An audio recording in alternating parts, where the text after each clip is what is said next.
यहूदा की चिट्ठी। मैं यहूदा, जो यीशु मसीह का दास और याकूब का भाई हूं, उन्हें लिख रहा हूं जिन्हें बुलावा मिला है। परमेश्वर हमारा पिता उनसे प्यार करता है और उनकी हिफाजत करता है ताकि वो यीशु मसीह के साथ रहें। परमेश्वर की तरफ से तुम्हें और ज्यादा दया, शांति और प्यार मिले। प्यारे भाइयों, मैं तुम्हें उस उद्धार के बारे में लिखने की पूरी कोशिश कर रहा था जो हम सबको मिल रहा है, मगर फिर मैंने ये जरूरी समझा कि तुम्हें उस विश्वास की खातिर जी जान से लड़ने का बढ़ावा दूं जो पवित्र लोगों को एक ही बार हमेशा के लिए सौंपा गया है। मेरे लिखने की वजह यह है कि हमारे बीच कुछ ऐसे आदमी दबे पांव घुस आए हैं जिनके लिए शास्त्र में बहुत पहले से ये सजा ठहराई जा चुकी है। ये ऐसे भक्तिहीन आदमी हैं जो हमारे परमेश्वर की महाकृपा को निर्लज काम करने का बहाना बना रहे हैं और अपने एकमात्र मालिक और प्रभु यीशु मसीह के साथ विश्वासघात करने वाले साबित हो रहे हैं। तुम ये सब पहले से जानते हो, फिर भी मैं तुम्हें याद दिलाना चाहता हूं कि हालांकि यहोवा ने अपने लोगों को मिस्र देश से छुड़ाया था, फिर भी बाद में जिन लोगों ने विश्वास नहीं किया उन्हें उसने नाश कर दिया।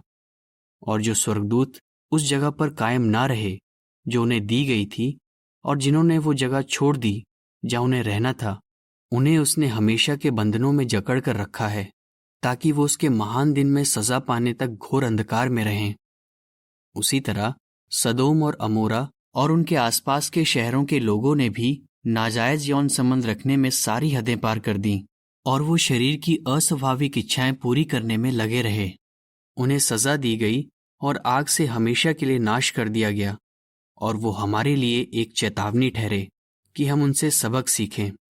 फिर भी ये आदमी सपनों में खोए रहते हैं, दूसरों के शरीर को भ्रष्ट करते हैं, अधिकार रखने वालों को तुच्छ समझते हैं और उन लोगों के बारे में बुरी बातें कहते हैं जिन्हें परमेश्वर ने महिमा दी है।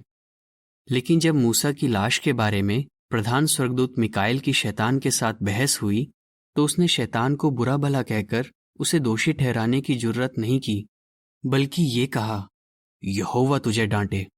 मगर ये आदमी जिन बातों की बिल्कुल समझ नहीं रखते उन सब के बारे में बुरी बुरी बातें कहते हैं, और वो निर्बुद्धि जानवरों की तरह जो बातें अपने स्वभाव से समझते हैं उनके मुताबिक काम करके खुद को भ्रष्ट करते जा रहे हैं।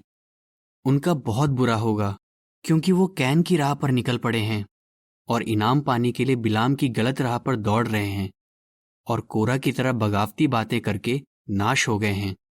वो तुम्हारे साथ दावतों में खाते पीते हैं, मगर पानी में छिपी चट्टानों जैसे हैं। वो ऐसे चरवाहे हैं जो सिर्फ अपना पेट भरते हैं और ऐसा करने से नहीं डरते। वो बिन पानी के ऐसे बादल हैं जिन्हें हवा यहां वहां उड़ा ले जाती है। वो ऐसे पेड़ हैं जिनमें मौसम आने पर भी फल नहीं लगते। वो पूरी तरह मर चुके हैं और उन्हें जड़ से उखाड़ दिया गया है।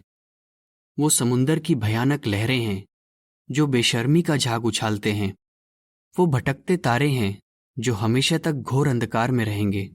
हाँ, हनोक भी जो आदम से 7वीं पीढ़ी में था, उसने इन लोगों के बारे में ये भविष्यवाणी की थी, देखो, यहोवा अपने लाखों पवित्र स्वर्गदूतों के साथ आया ताकि उन सबको सजा दे और उन सब भक्तिहीन लोगों को उन भक्तिहीन कामों के लिए दोषी ठहराए जो उन्होंने परमेश्वर के खिलाफ जाकर किए थे, और उन सभी घिनौनी बातों के लिए जो उन पापियों ने उसके खिलाफ कही थी उन्हें सजा दे।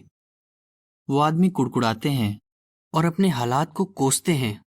वो अपनी इच्छाओं के मुताबिक चलते हैं और अपने मुंह से बड़ी बड़ी डींगे मारते हैं और अपने फायदे के लिए दूसरों की चापलूसी करते हैं।